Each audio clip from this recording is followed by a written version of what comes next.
Coming up next on the CHGO Cubs podcast, presented by Toyota, the hot stove feels colder than the temperatures did this weekend. When's it finally going to heat up for Cubs fans? Do something here for us. Plus, Seiya Suzuki, the final report card for our 2025 season, and the future of right field at Wrigley. Chill with us, CHGO Cubs next.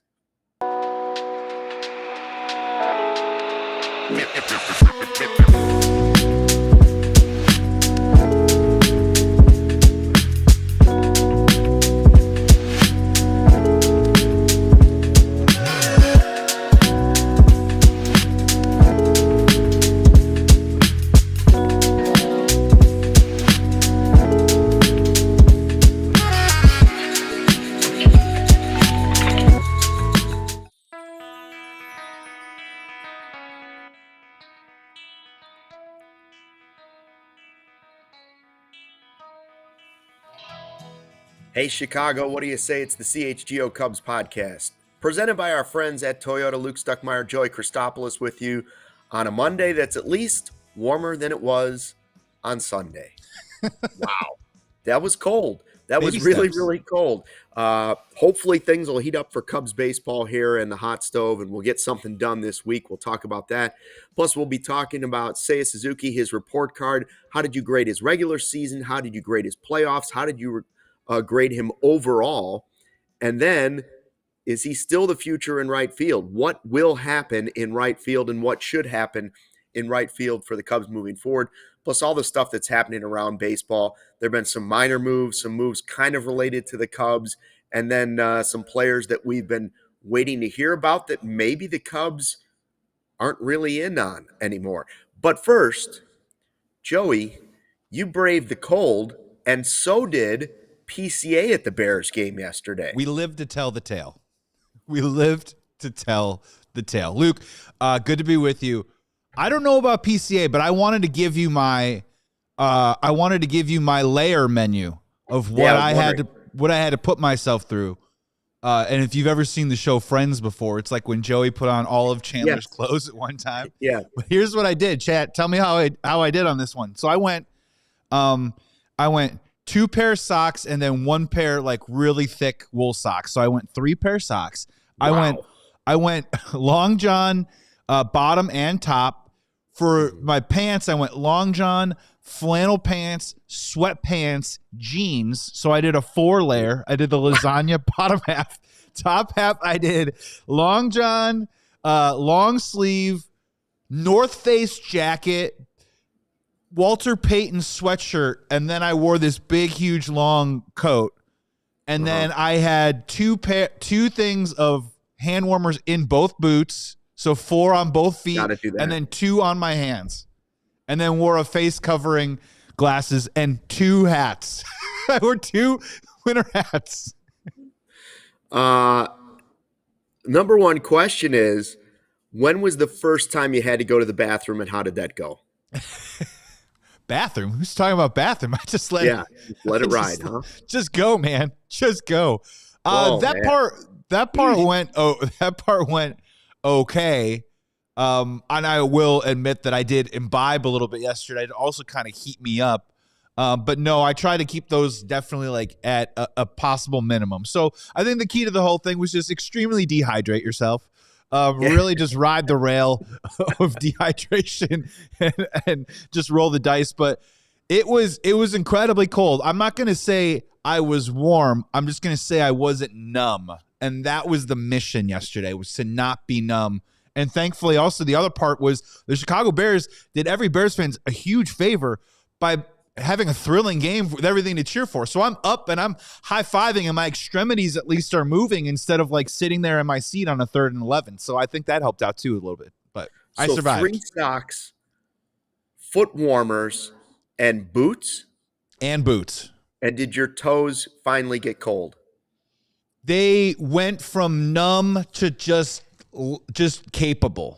Just like functioning. Not there was no warmth yesterday. It was all about just creating something that didn't make it feel like I was getting crushed by the wind or the crazy cold the whole time. And of course, everyone in the stands too is having a great time, right? Like My buddy got a tequila soda that lasted about 2 minutes. Like, you know what I mean? That went straight ice. Everyone's showing off their beer cups like they've got little foam ice cream in their cups because everything froze. So everyone was having a good laugh about it. And I thankfully didn't see any shirtless people. You know what I mean? I think everyone I was just going to ask. I kept waiting for the shot of the shirtless guy, which happens at every cold game, but I don't think I saw one in the broadcast. There wasn't on the broadcast, but there was at the CHGO tailgate, right, Sarah? Yeah, let me find it real quick. Try and pull that up. Yeah. There was a shirtless man. It could have been Braggs. Could have been Braggs' uncle. Could have been Uncle Bragg. Man. Oh, yeah. But those were you guys got tents at least. They had tents yesterday, which was really nice. And, and as you said, very apropos, you know, everything's looking up around here, right? We got 20 degrees warmer than it was yesterday. I did go to Murphy's after the game with some friends to eat some pizza and watch the Packers and the Lions lose, which is awesome. If you guys want to watch it. Yeah, let's go for it. And I was getting a lot of FOMO about the 120 Club. Here's shirtless man, yeah. Let's go! Yeah! Oh, my. Let's go! Fucking A! Let's go! Fucking A! He looks miserable. Right? He definitely looks cold. He definitely looks cold. It's not worth it. Let me tell you, that wasn't worth it for him. We've seen it. We've seen it all. We've seen it before. We're not here to impress. We're here to survive, Luke. That's the whole idea with our sporting events. I want to ask Pete Crow-Armstrong. So he was in kind of a light coat and looked like some sort of jog suit out there. And he was standing there. I don't know how long he was on the sidelines before the game. I wonder if he was colder yesterday or if he's colder standing out for 9 innings in April at Wrigley Field. Ooh. Which one is colder for him? Actually being out there playing the game and standing in the outfield at Wrigley when it's one of those like 39 degrees, a spitting, misting rain with a heavy wind? Or is it colder yesterday where your skin freezes in like 15 minutes? Yeah, for a guy, I mean, I lived in Sherman Oaks where he's from for over 7 years. He looked pretty West Coast miserable there. I know he was putting on a good smile, but he definitely did the whole, like, he had the prison shoulders going of like the hunched up, like, hey guys, let's go Bears. I don't know. And then the other adage is when he's out there in center field, right? Isn't that the old, like, you get the focus and the passion and all that stuff that get that in your bloodstream? Yeah, run around a little bit. Just keep it flowing.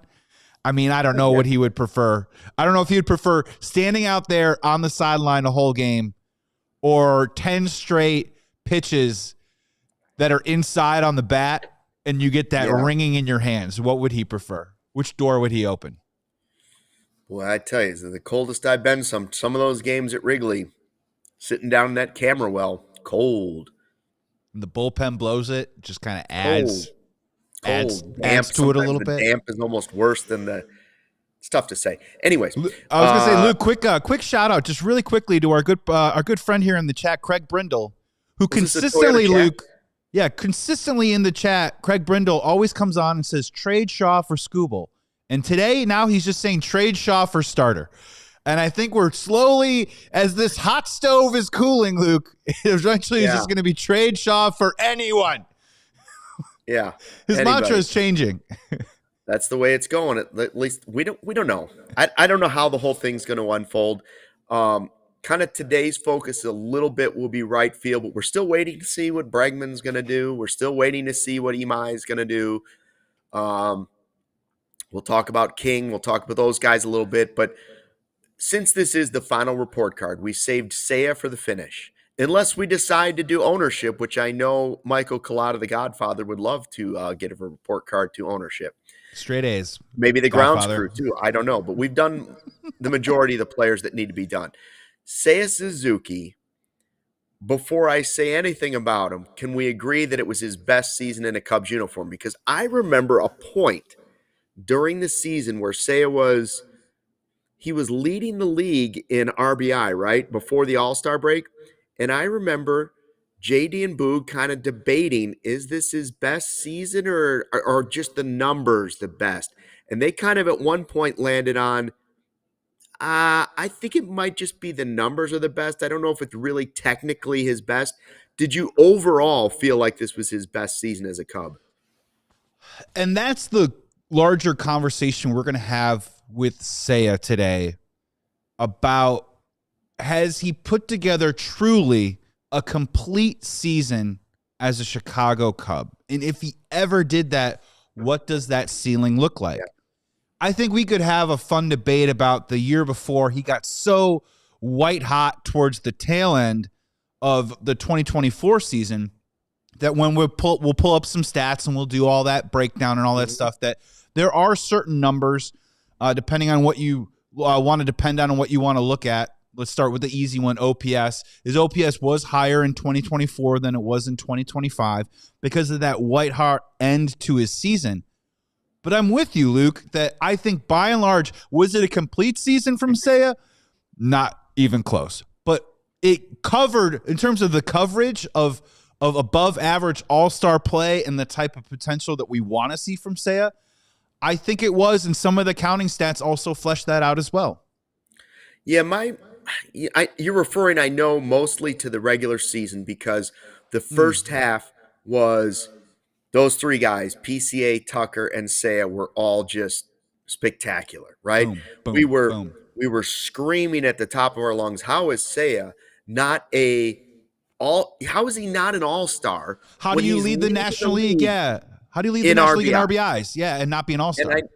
And I know some of that has to do with guys have to be on base, but it also shows the guy was coming through and he was getting big hits. Like, he was really good in the first half. And I think most of us looked at it and said, wow, this could be the year he finally does put it all together. And I would just slightly disagree with what you said, where you said, was it a complete season? I would say yes, because very rarely do you get a player that has just this steady, he's great, season starts, season finished. At least not in a Cubs uniform. It doesn't happen very often, Like,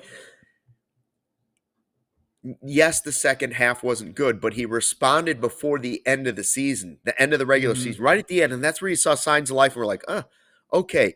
So when I went back and thought, all right, what kind of grade do I want to give Seiya for the regular season? Well, 2.6 FWAR, 123 WRC plus, 32 homers, 478 slug, 245 batting average.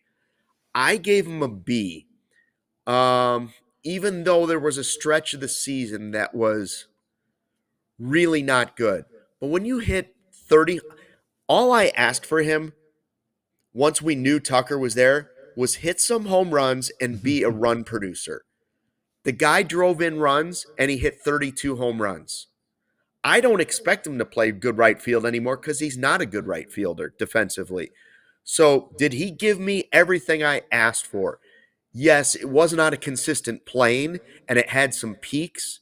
Luckily, the last peak was at the very, very end in the postseason, but I had to give him at least a B because it wasn't a C. It wasn't an average season. The WRC plus tells you it wasn't an average season. Finally getting to 30 plus homers isn't an average season. So it's not an A, but it is a B for me. Yeah, look, that's a really good counter when you talk about, and this is what we've been doing for a while, first half Cubs versus second half Cubs. First half Cubs, easily 90-plus win team, perhaps top 2, top 3 in the National League, and definitely a contender for the National League pennant. Second half Cubs, a little bit closer to 500, a little more reminiscent of 23 and 24. And I think you're making a really good point that I'm wildly willing to concede that if we talk about PCA, Kyle Tucker, and we talk about Seiya Suzuki, of all those three players who turned the nose up on that offensive spiral, it was by far Seiya Suzuki.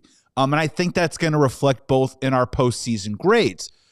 And we're going to go to a break, and then I'm going to give my regular season grade on the other side of the break. And if you want to hop in the chat too as well, drop your grades too as well. I just want to preface it before we go to break that I hold Seiya in a really high regard, and whether that's fair or not, it's fine. As a Cubs fan, I just think the world of him from an offensive potential standpoint. He compares himself to Mike Trout. I do not think that he is Mike Trout, but I do think he has a ceiling and a capability that can get pretty damn close to that.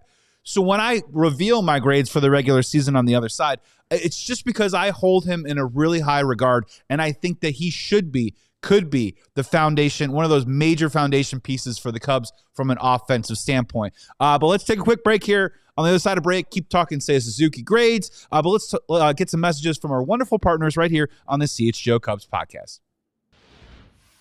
I'll tell you what a good bet is right now. A good bet is that the Bears are going to make the playoffs. I think it's going to happen with the Bet365 early payout offer. If you're a winner, if your team goes up by 17 points with the instant payout on straight bets and parlay selections marked as winners, download the app and use the code CHGO365 when you sign up. Now, there are other great offers going on right now during the season. There's the Thursday Night Football $10 safety net bet. Tonight, you could do the Monday Night Football 50% super profit boost token on same-game parlays, 100% parlay boost, double your winnings on parlays with Bet365's 100% parlay boost. Download the app and use the code CHGO365 when you sign up. And breaking news from Bet365 right now, new customers get $150 in bonus bets when you bet $5, win or lose. Sign up, use the code CHGO365, deposit $10, get a bet placed for $5 to get $150 in bonus bets. If your bet wins or loses, the bonus bets can be used on spreads, totals, player props, futures, and more. Whatever the moment, it's never ordinary at Bet365. Believe me, I did it, and I'm happy about it. And, Luke, I want to talk about the good people over at Game Day Men's Health. You know, they came into the CHGO offices. They're incredibly nice, dropping the knowledge, bringing the information that we need. And whether it's peak performance or becoming a better father, better husband, or hell, even a better man, Game Day Men's Health wants to support every men's health journey through personalized care tailored to their goals. Very easy, quick process. You're in and out in only an hour with personal care and family local owned clinics. There's one right by me in, I believe, Skokie, right by Evanston. They have an extremely high success rate, and you will feel better and have more energy with testosterone, vitamin supplements, weight loss, and even hair loss treatments. So start your best life with Game Day Men's Health. Scan the QR code or screen and go to GameDayCHGO.com to find locations that are closest to you today. Coming back here on the CHGO Cubs podcast, Joey Christopoulos, Luke Stuckmeyer, Sarah running the ones and twos. Hey. Let's get a quick Toyota super chat in there. I'm gonna do Craig Brindle 108. Always great to see him in the chat. Just saying, Jed has broken me.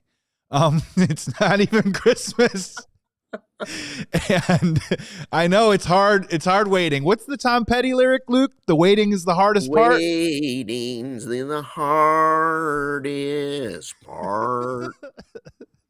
I mean, that's Cubs YouTube's fans. not going to like that. That was so close to Petty. YouTube's not going to like that. Can we at least file? We could file it maybe under AI because it's really, really close to that. Accidental. We're grading Seiya Suzuki. So, Luke, just to reiterate from the other side of the break, you went with a B, right, for your regular season grade. Regular season B for me. Yes. Cool. I am going to. So with Seiya Suzuki, again, as I preface it, I have a lot of hopes and expectations for Seiya Suzuki, and I went with a B- for him for his regular season. I know. You negative Nelly. Pearl clutching. A couple reasons why. If you look at some of his numbers, again, a big plus. Let's start with some of the pros, right? You mentioned over 30 home runs, over 100 RBIs. In any age or in any generation of the sport of baseball, those are great numbers to have and the sign that you're an all-star player. Another huge pro was, Luke, 151 games, a career high, topping which I believe was 133 was his career high from 2 seasons ago. Was able to stay on the field. Another pro hit 309 with runners in scoring position with a 991 OPS. If you look at it, Seiya's OPS by year as a career as a Cub, 2022, 769. Above average, but okay. 2023, 842. 2024, 848. Granted, with about 20 games less played than he played last year, and last year went down to 804. Pre-All-Star break, as you mentioned, /262, 319 on base percentage, 547 slug, Luke, for an 866 OPS. That is a player, but post-All-Star break, 213 batting average, 336 on base, .351 slug. And then the big one, 77 RBIs in his first 92 games, which had him the leader in the National League in RBIs at the All-Star break. After that, only 25 RBIs in his last 59. So I want to throw it back to you a little bit of, this is kind of a fun philosophical baseball conversation, right? Of a guy hits 309 with runners in scoring position, but then only has 25 RBIs the final 59. Like, I'm willing to concede that this isn't all on Seiya Suzuki, right? This was a collective of an offense that was simply unable to generate scoring opportunities for a guy who hit 309 with runners in scoring position, right? Like, I think we all thought Seiya Suzuki was going to hit 120 RBIs and drive in, had this monster huge year, had a really good year. When we were sitting there in around July, we were saying, man, what is his final line going to look like? Is it going to be 35 bombs and 130 RBIs? Unfortunately, that didn't come to fruition. What did you say the slug was in the first half again? 547. See, that's where I'm at. That's why I ended up with the B again. I know there was a major slump, but when we went through that stretch of, man, there are like, is he going to get an RBI in the second half of the season? Some of that is, I expect a player to go through a slump. Now, not as bad as the one that he went through. The problem wasn't that he had a slump during the season, because I will take the blistering hot first half, and then I'll take a slump in the second, but you can't have every player on the team have it. That was the problem. He was having the slump, but everybody was having a slump at that point, and at least he did turn it around. So I would always take that blistering stretch because I believe he helped carry the team to the best record in baseball. He was one of the, if you had to put 5 players on a list and say these guys led the Cubs to the best record in baseball at some point in the first half of the season, Seiya's got to be on the list. PCA has to be on the list. Tucker has to be on the list. Seiya, and then probably some pitchers that stepped up with steal out, right? Yeah, Horton's acceleration or rapid maturation in the second half, took us to another level. I wonder if these big slumps that the Cubs go on, and it doesn't explain some of the guys, but for like Seiya, like when he starts trying to pull the ball more and hit more home runs and he's playing more games and the numbers are coming, I wonder if that also doesn't, it probably leads to a longer slump. I don't know why, but I feel like that's the way it's been. I just can't remember a time in Cubs baseball where I felt like, man, are these slumps going on forever for these guys? Well, so that's the thing is, and that's why I hold Seiya to this high regard, because you're actually leading me perfectly into my next stat, where the stuff that you like, or the stuff that the nerds like a lot, is that Seiya has done a great job over the last 2 years eliminating ground ball contact and getting more fly balls in the air and hitting the ball hard with a better pull air percentage. So his pull air percentage from 2024 to 2025 jumped from 15.4% to 24.3%. You can make the argument that maybe that creates a more prolonged slump or gets him out of his game, even though his opposition hits, the percentages stayed pretty flat, stayed pretty even. But then if you look at the ground ball percentage, Luke, in 2023, he had a ground ball percentage of 17.2. Over the last 2 years, he's cut that in half to 9.9. So now this guy is clearly just trying to get the ball in the air, hit it hard, and attack it more in places, and he's got his swing into a certain place. But like all the Cubs hitters, the tale of two stories, right? The tale of two halves. Over 180 at-bats between July and August. He hits 226. That's 180 at-bats, Luke. I get slumps and I get ups and downs, but like, if you're a player of Seiya's talent and caliber and the type of talent that we saw in the postseason, 180 at-bats hit and only 223 with the slugging percentage, somewhere in the low threes, it's just, that's too long for me, man. That's the part that I get a little frustrated with Seiya. I would say I've been more critical of Seiya in his time here than I have been super positive sometimes. Like, the defense really bothered me for a while, and the slumps bother me. But last year he was really good. And I do wonder going forward this year, now that you don't have Tucker, I mean, he is your power. He is your run producer from the right side. And how is that impacted without one more guy from the other side? And that's why sometimes I know when we talk about a left-handed bat, I also say, yeah, but the Cubs really could use some slug again also from the right side and even it out a little bit more. Do you think whose slumps are the worst on the current Cubs? Like I'll take Tucker out of the conversation because I don't think there's any way he's a Cub anymore. Yeah, who can you not afford, right? Yeah. Who's the worst slumper on the Cubs? So the worst slumper. Yeah, whose slumps are the worst and the most difficult to just sit and watch? The ones that drive me the most nuts is Dansby. He becomes a total whiff machine, and he'll go multiple weeks where you will also question what his concept is or what his game plan is when he goes to the plate. Because I feel like sometimes he's almost like, sometimes he's like a scratch golfer where he's like, I'm just going to repeat my swing over and over, and eventually I'm going to catch it. I'll find my bat. Yeah, and at 1 and 2, he's just like, well, I think I'm just swinging here. I think this is what's happened. His slumps drive me absolutely nuts. Who is it for you? Who gets under your skin the most, slump-wise? Well, the contestants are Ian Happ, Dansby Swanson, Seiya Suzuki, Pete Crow-Armstrong. Are those generally the players we're talking about? Am I forgetting somebody? No, I don't think so. I mean, I think that's pretty fair. And those are the guys that have been consistently on the Cubs the most the last, couple of years. PCA right? slumps don't bother me as much because we just know he's wild, and when he gets hot, he'll swing at stuff that's out of the zone and he'll get hits. I would probably go Dansby. Happ, I know, is going to have a long slump or multiple long slumps, but he will end up with the same numbers at the end of every season. Dansby, sometimes I don't know. The reason Dansby's don't seem to bother me as much as Seiya's, and I will actually say Seiya slumps bother me the most, is that Dansby at least is giving you the defense at short. Okay? Yeah.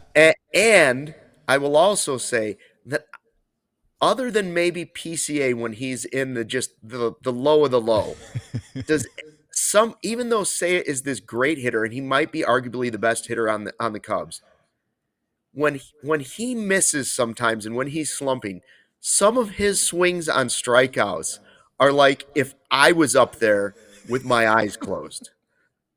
Right? And my swings would be bad if my eyes were open. They wouldn't even be close. But I would say when he's in his slumps, Seiya has like one a game where you're like, what was that? It is like waving at it is being kind, right? Can't even explain how bad they are sometimes. And then, he'll bounce out of it and you're like, this guy will get a hit every time. Yeah, he's the king. He's the king of the non-competitive swing every once in a while. Like, I mean, he gets really cheated. And also the funny part that I looked at when I was looking at Baseball Savant was last year, Seiya did a great job at hitting off-speed pitches. His work with fastball, he can hit a fastball, and he has great zone control. We talk about that a lot, and when we talk about ABS, we always kind of refer back to this will probably benefit Seiya, right? Because he seems to have a really good eye at the plate. Last year, he did a really good job hitting off-speed stuff, and he did a terrible job at recognizing and hitting breaking ball. If you want to make sense of it, in 2024, it was the exact opposite. He did a great job identifying and hitting breaking ball. He did a terrible job at hitting off speed. So you're right. Like, for all the talent in the world, there are swings and sequences that do have you scratching your head if you're Seiya Suzuki. We got about a minute before the break, but like, Luke, I want to tease it with I think the big question that I always think about with Seiya, and when I'm looking at this offseason, and when we think about Alex Bregman, or when we think about Kyle Tucker or Cody Bellinger of years past, is Seiya Suzuki the rug that ties the room together offensively? Can Seiya Suzuki be the number one offensive force in a Cubs lineup that can at least be better half in the National League and be a team that's a 90-plus win team? Can he be the number one guy? That's the question that I always have about Seiya, and I don't know if I have the answer to it. My answer is no, but that doesn't mean he can't be a key piece in the Cubs offense, which I think he is. But let's ask that to the chat. Give us your answer. Can Seiya be the best piece of the Cubs offense? Can be the key bat in the Cubs offense? Let us know in the CHGO Cubs YouTube channel or the CHGO Sports YouTube channel. Let us know what you think. But first, a word from our sponsors here on the CHGO Cubs podcast presented by Toyota. Hey, Cubs fans, our friends at Sunnyside Dispensary, they are here to elevate your football season. That's right, baseball's only a couple months away, but the Bears are in full swing in Sunnyside. It's your home for judgment-free shopping. They have a crazy selection right now with over 100 different strains to choose from, and they have easy online ordering and in-store pickup. So wherever you are in Illinois, Sunnyside has a location for you. They have spots as far south as Champaign and as far north as South Beloit. So stop into the store nearest you for expert guidance from their staff.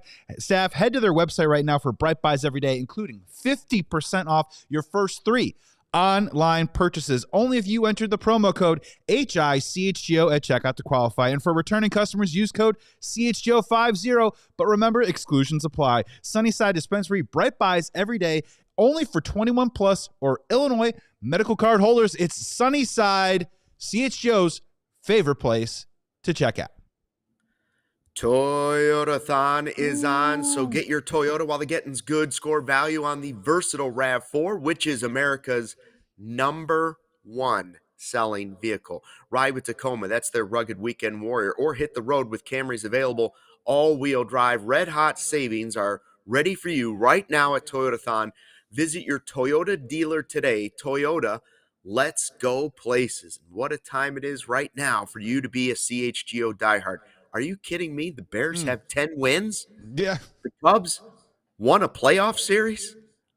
Can't believe it. Become a CHGO diehard. Upgrade your fandom today. Get access to our exclusive written content, a free t-shirt, plenty discounts on merch and events in the future, plus access to our CHGO Discord lounge where we all hang out in our PJs and just talk Chicago sports, sometimes a little bit more. Go to allchgo.com for the latest information on how you can join the thousands of diehards and sickos already in our community. We want to connect with you on an even greater level today.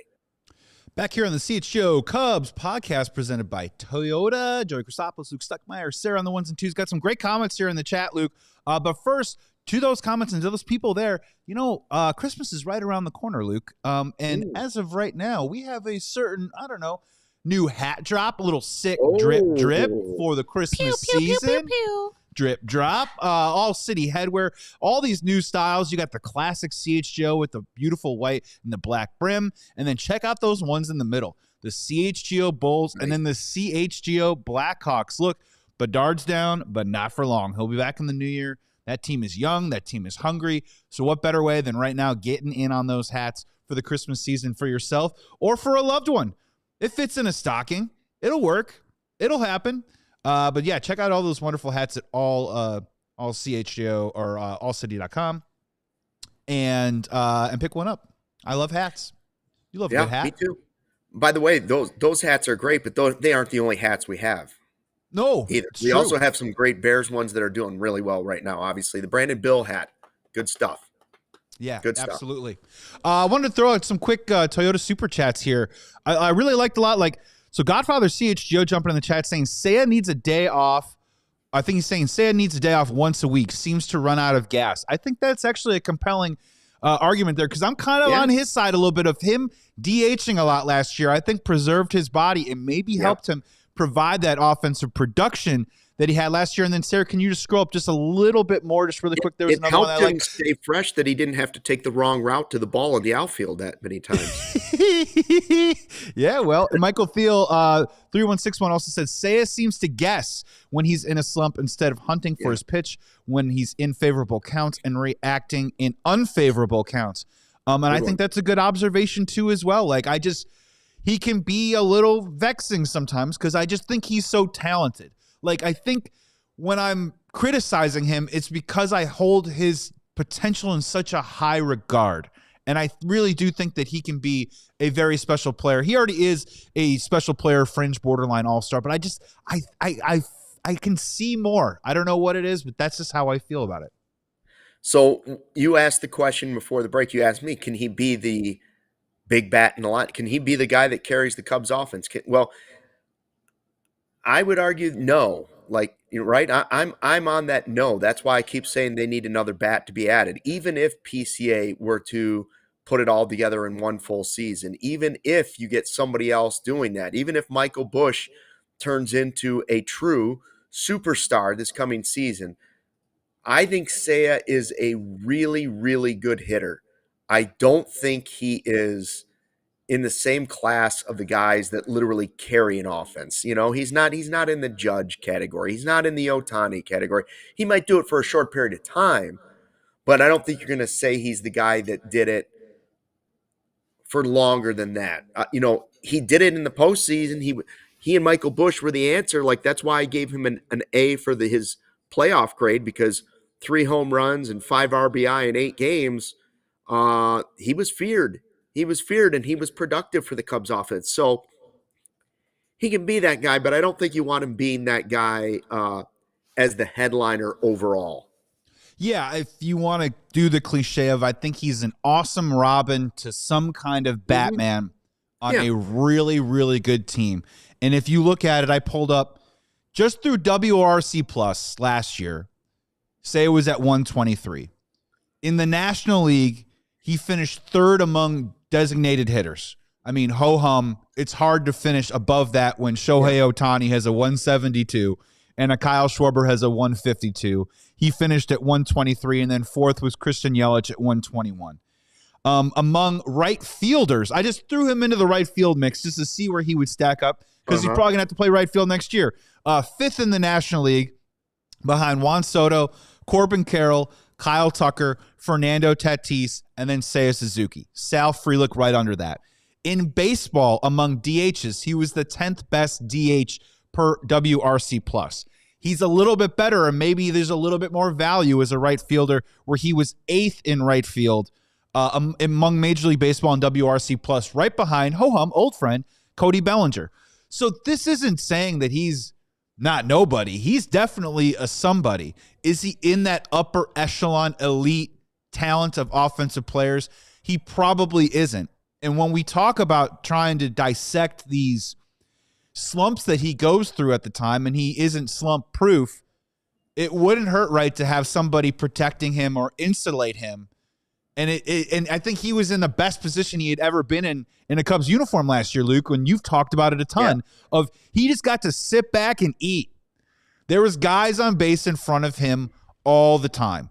He hit like over 900 OPS hitting 2nd. He did a lot of damage hitting 3rd. So whether it was Michael Busch in front of him or Ian Happ on base or Kyle Tucker getting on base, Seiya Suzuki was hitting with traffic on the base passes, and he did a lot of damage. I think asking him to do it all by himself is probably not something that he's capable of. And I hope that is instructive for what the Cubs do this offseason or the next couple weeks offensively. I don't know what my overall grade was for him the last couple years. And I still want to hear your playoff grade and overall grade, but I'll just say this. Right.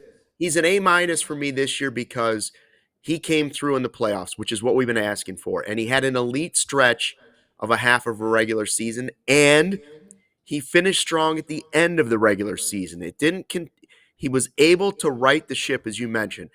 It's the first time I've ever thought that he deserved to be in the A category, even though I think he's a really good hitter and he knows the strike zone, sometimes to his detriment. Like, he doesn't want to move off of it, and I get it. But like, for me, he was an A- player this year, and so for me, it's hats off to him. It was I asked more out of him last year, and we got it. Now, whether or not the best is still yet to come next year, let's figure that part out. And it might be a walk here too as well. Yeah, postseason, I'm right in lockstep with you. I believe I think I went A- for the postseason. And when we talk a lot about, I went A for the playoffs, excuse me. Yeah. And when we talk a lot about Michael Busch and what the Milwaukee Brewers did and tried to avoid when it comes to pitching to Michael Busch, and we talk all the time about how the Cubs need to add high-octane arms, and can they hit fastball, and can they do this, and look what the San Diego Padres had to offer. Well, Seiya Suzuki was up to that challenge in that moment.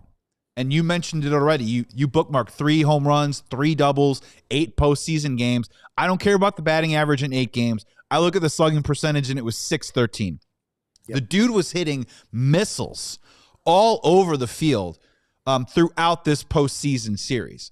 And look no further than that huge 3-run bomb that he hit, right, when life was pretty good in that first inning of that Milwaukee Brewers game, right? So for a playoffs, he gets an A. And again, it's tough, right? Because out of one side of my mouth, I think the best days are coming from Michael Busch. I think he's an ascending player, and I think that he can get even better. And the scratching the surface, little cliche, I think that applies to Michael Busch. When we talk about Seiya Suzuki, do I think that there's more in there? I do. Whether I see it or not, I'll be honest with you, I'm a little skeptical. And for a guy heading into a walk year after signing a $90 million deal who's going to be in his early 30s, I don't know how the Cubs land about it, and I don't know how I should feel about it. And this is a big season for Seiya Suzuki. I think he's proven a lot as a consistent hitter, as a fringe all-star, as a dude that is certainly a 3-4-5 hitter, or of course a 2-hitter in a normal offensive lineup. But I went overall B for the season because heading into a walk year, Luke, I'm dying to see what he has to offer. And I am asking myself, what kind of season does Seiya Suzuki have to have for the Cubs to say, we can't not sign this guy? We have to extend Seiya Suzuki. What happens to our lineup or our team if we don't extend Seiya Suzuki? I'm just kind of rattling around in my head what kind of season that would have to look like for the Cubs to come to that conclusion.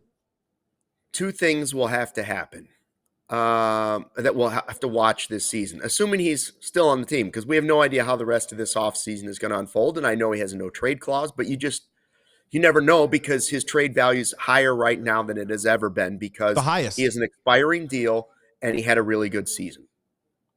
We can agree on that. So if a team could target him and say they want him, maybe somebody talks Seiya into leaving in a trade if the Cubs decide. I don't think that's likely, but I'm just saying we don't know that for 100% sure that he's back and in right field or DH next year. Now, when you asked, should he be the cog? Should he be the main guy? Should he be the headliner in your offense? I don't think he's going to be next year. Assuming he's back and playing there, I don't think he's going to be either, because I think it'll be Busch or PCA or player to be added still, right? Like, I still think some of those things could be coming to this Cubs offense. Now, whether or not you think he needs an extension, I think will depend almost solely on his season, obviously, but then also Owen Caissie. If Owen Caissie is here, how does Owen Caissie look in his first full major league season? Can they afford to look at Owen Caissie and say, all right, we got right field covered, and Seiya's in his 30s, going on mid-30s, maybe we could find somebody else once the work stoppage is likely over, or whatever you want to call it. Like, I don't know. I honestly don't think he's an automatic extension guy. I don't think he's an automatic extension guy, and I don't know if I believe that he's here any longer than this season. I think it could be, as you put in our chat, say it later. I think even though he's potentially the best hitter on the team, it's very possible it's say it later after this year. Yeah, and this is the part that I got kind of confused on, right? When things were going great and Kyle Tucker was King Tuck during the summer. In my head, I try and think like I try and have a schizophrenic Cubs mind, Luke. So schizophrenic Cubs mind A is what I want as a Cubs fan, which is I want the world, the moon, and the stars. The other part of my brain legitimately tries to think about what would Jed do and what would be a reasonable, rational thing that I could see them doing to have it all kind of make sense. And I was sort of reading the tea leaves of Kyle Tucker comes in, Cody Bellinger's money comes out. It all sort of comes out in the wash. And the part that I was kind of starting to think in my head was, as you said, Seiya's trade value is never higher than it is right in this moment right now. And the part that I was starting to think about was, what if the Cubs extended Kyle Tucker but traded Seiya Suzuki? You took his $20 million off and you substituted it with a $15 million difference of the $35 that Kyle Tucker would take. Now, that doesn't look like that's necessarily in the cards because Kyle Tucker isn't coming back. But when you bring up Owen Caissie, what does that mean and what does that look like? And we see people in the chat, and I agree with you. The next 2 years, if you look at free agent outfielders, the list isn't great. No. You know, there's Ronald Acuna with maybe some club option flexibility or whatever, but other than that, there aren't some big ticket, crazy outfielding options that you can just go out and pluck out and sign. So the Cubs are going to have to make a decision. We're going to take one more quick break here on the CHGO Cubs podcast presented by Toyota. On the other side, we're going to get into Owen Caissie. We're going to get into Seiya, and we're also going to ask the question. There's a lot of guys that could be or should be extended by the Chicago Cubs. Which one would you sign, chat? Let us know what your thoughts are on the other side. But first, a word from our wonderful partners. Okay, here's a serious question, athletes. Are you serious about taking your game to the next level? Because the right coach at the right time can change everything. And now finding one is easier than ever with eye on the ball. Doesn't matter if you're a kid just starting out or an old guy like me or competing at the top level, you can sign up totally free at eyeontheball.net. Create your profile, search through the coaches in your sport, and connect directly with the one that's right for you. From soccer to swimming, baseball to basketball, you name it, the coaches are there. They're waiting for you. What are you waiting for? Your future coach could be one click away right now. Jump on today at eyeontheball.net. That's eyeontheball.net. Find your coach. Take your game to the next level. Don't be like me. Don't end up mid. End up elite. Oh, man. Give yourself more credit, Luke. Also, mid. You know what isn't mid, Luke? It's Ray Chevrolet and Fox Lake, because tis the season right now with hot deals all month long during their year-end sales event. And stop in today. Drive home with $0 down and 0 payments until March on all new Chevrolet models, or check out their selection of over 125 vehicles priced under $20,000 with one of Chicagoland's largest Chevy inventories. You're sure to find the perfect vehicle for you. And as one of the top-selling Chevy dealers in the Midwest, they're able to keep their prices competitive, so you know you will always get a great deal. Plus, Ray's Price Promise lets you shop confidently because the price you see is the price you're going to pay. So go see for yourself. Visit our partner at their convenient location right on Route 12 in Fox Lake, and don't miss out on their year-end sales event going on all month long for $0 down, 0 payments until March. All new Chevrolet models. Shop Ray Chevrolet in Fox Lake or at raychevrolet.com. They've been serving our beautiful community since 1963. Together, Luke, let's drive. Let's drive. Back on the CHGO Cubs podcast presented by Toyota. We've been grading Seiya Suzuki. Could this be his final year of the contract he has with the Chicago Cubs? Was it a good signing? I would say it's been a good signing so far. But will he be the future? And that kind of leads us into, can the kids play? That's where we've been sitting so far this offseason. And it leads us to our Game Day Men's Health segment. And I ask the question, is Owen Caissie ready in right field? Joey, what do you think? Because if Seiya is a question mark for the future moving forward, I guess you could say Owen Caissie is too, but most people seem to think he's going to get a shot to play a lot of right field. And frankly, I will say this, defensively, in the short time that we saw him in right field at Wrigley, I thought he was better defensively than I was expecting. I thought he was going to be a slugger that looked more like Schwarber in the outfield, and that didn't seem to be the case. I completely agree with you. You watch stuff on YouTube, right? And you try and watch the highlights, or you try and watch maybe some of the games on Marquee to get a feel for Owen Caissie. But then two things stood out to me. When he put on that Cubs uniform, I was like, this dude's a monster. Like, yeah, just the shoulder. I mean, he had some broad shoulders. He's the first ever, Canadian. You're drafted in the organization. He's got the hair going. He's got a lot of these crazy dynamic features. And then to your point, you're right. I thought he moved pretty impressively well for a big guy out there in right field. It was awful to see him get a taste and get a firsthand meet and greet with the Wrigley Wall, young man. You're not the first. You won't be the last. But, I mean, let's make that meeting as brief as possible and not have that happen again. And hopefully, when you worry about concussions, that he comes through okay and he's feeling fine. And when we talk about Mo Ball and we talk about Owen Caissie on this show, I'm definitely higher on the potential of Mo Baller probably in the short term, and I have general hesitancy and concern just with the swing and miss with Owen Caissie in developing him next year when we're trying to win and push forward on a window. Like, look, it's not a fair sample size, but on 33 breaking ball pitches, he swung and missed at 65 of them, right? On fastball, 52 pitches saw at the major league level, swung and missed on 27 of them, 27% of them. So, look, not fair, but also there is some swing and miss in his game. And having said that, there's also big-time power potential. I'm starting to, as the days go on, as the winter gets colder, Luke, and these names keep getting taken off the list of this free agent class, I'm starting to lean more towards the Chicago Cubs spending the money necessary to get Alex Bregman in a Cubs uniform. And whatever that means for whether that turns into Zach Gallen or whether that turns into whatever trade it is that they're cooking up on the pitching side, that's fine. That's great. But when you're starting to look at the options and you start looking at the offensive hitters that are going to be available next year and the years to come, it's thinner than you think. So I'm starting to lean towards bringing out Alex Bregman and then, turning the DH position into a versatile area to give Bregman a day off of his feet, keep Seiya as fresh as possible, give Owen Caissie some days on a good matchup, give a lot of that run to Moises Ballesteros.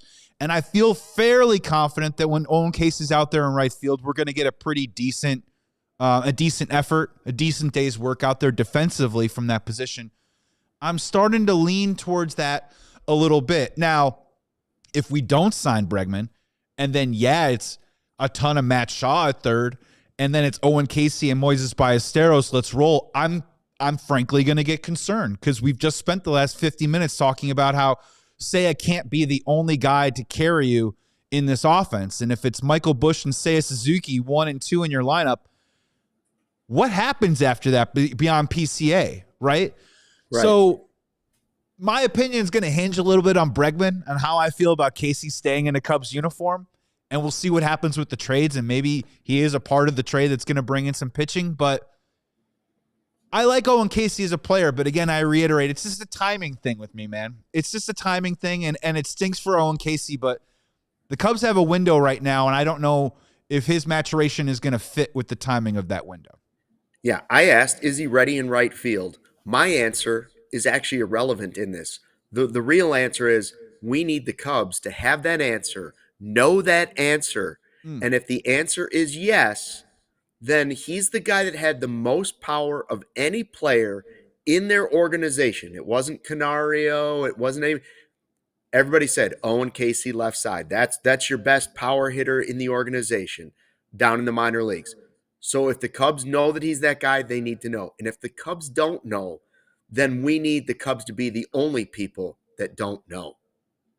Okay? If he's not ready, we want the rest of baseball to think he's ready. Like really, really ready. Like, oh, you're going to miss out on the next window shopping. Look at that Owen Caissie, mom and dad. Kyle Schwarber with defensive abilities in right field. That's what we want. We want the Cubs to know the answer, and we want nobody else to know that answer. That's what we really want. And so I think we're going to find out the answer of what the Cubs think potentially right here before the offseason's over, and then we'll find out for ourselves once the season starts whether or not he was ready. I'm sorry, sir. We don't take returns or receipts for Owen Caissie. Be careful of your holiday shopping. We can offer you a gift credit, but I don't know if he's ready or not, but make sure you visit GameDayCHGO.com to find locations closest to you. That was our Game Day Men's Health segment. Is Owen Caissie ready and right? By the way, speaking of trading guys, before we get into the real quick conversation about extending guys, the Brewers just traded a guy that finished 4th in National League Rookie of the Year voting.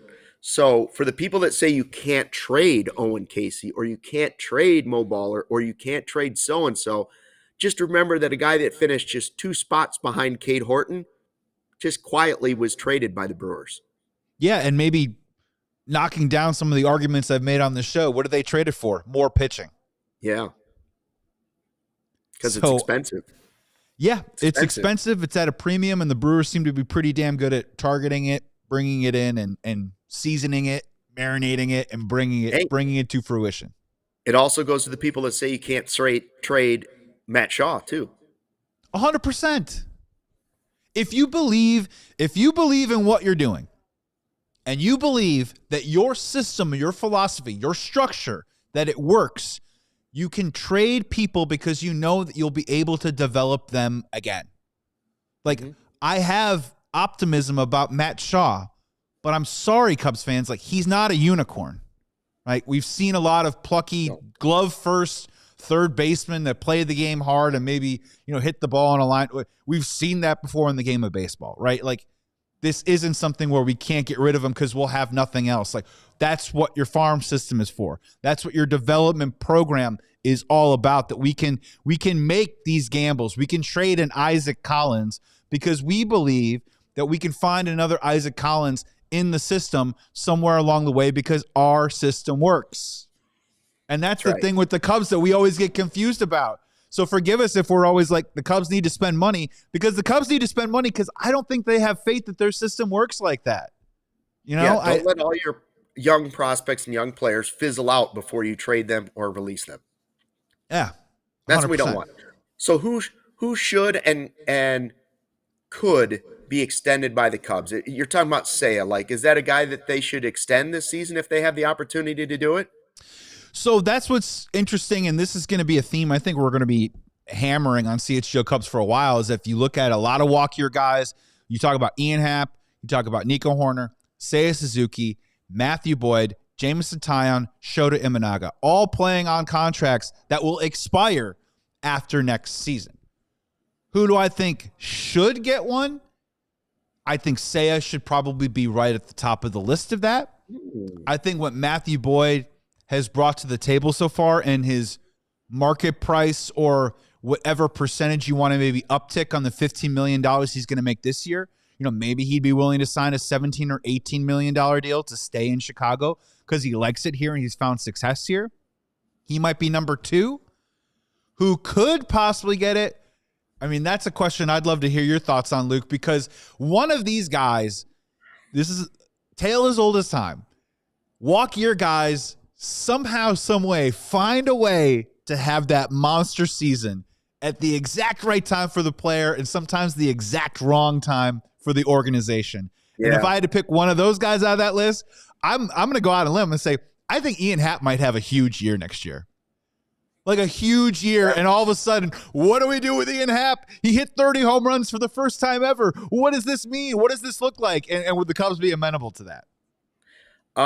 You know what? I say that overall, we answer this question in tomorrow's podcast. But I will say this: when I look at the list and I see Happ, Seiya, Nico, Boyd, Taillon, Shota, I see a list of guys that I do not question character at all. The last thing you want to do is give an extension to a guy that isn't going to work hard and is going to get the extension and then just, I got my money, I'm packing it away for the rest of the time. I don't think the Cubs have that problem. They just have to identify who's got it left in their tank at the right price. Somebody in that list deserves extensions. Maybe all of them do, right? Like if you had unlimited money, but somebody in that list is going to run out of gas. Multiple players on that list are going to run out of gas. I don't question the character at all. So at least the Cubs are halfway there on that question. And I think we can dig totally into it tomorrow with Justin Roman if you want. But do you agree with that part of it? Like at least the Cubs have a good choice of players that have the right mindset and also have shown that they can be pretty good at Major League Baseball at some point. Yeah, we got to get out of here in about 40 seconds. I'll let you take us home, Luke. I think that's great. Like tomorrow we could rank them of who might be most deserving, less deserving, the ones we think are most likely, least likely. Everyone can jump in the chat and have their own opinion. But you are bringing up a great point, which is, again, another pebble in the bucket of why I think the Cubs should be pushing in right now is because of that character, because of those walk years, because of those players. those guys are going to be highly incentivized, not just for the Chicago Cubs and our own fandom and enjoyment, but for their families and for their livelihood next year. And you're going to get maybe the best performance out of some really good dudes in that clubhouse next year. Another great reason to push it in and try and get better and be more impactful next year. Okay, we'll tackle that fully tomorrow, along with whatever the big move is that's going to happen between now and then, because it's got to happen sooner or later. The Cubs have to make a move. Please, for the love of all that is holy, please something happen. Thanks for checking out the CHGO Cubs podcast presented by Toyota. Thanks to everybody in the live YouTube chat. Thanks to everybody listening in podcast form, and we will talk to you tomorrow. See you at 2 right here on the CHGO Cubs podcast presented by Toyota. Until then, fly the W. We all silly like the mayor.